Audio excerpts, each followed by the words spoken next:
The topic Dave and I decided to cover today was an introduction to the use of indexes and their various types, because we see again and again at customer sites that indexes are not perhaps being used appropriately.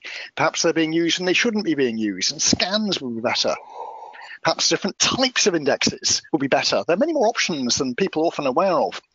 And I, speaking as a DBA, am particularly aware of a problem with inappropriate indexes, often created by developers with the best of intentions, but they just don't work the way people think they're going to.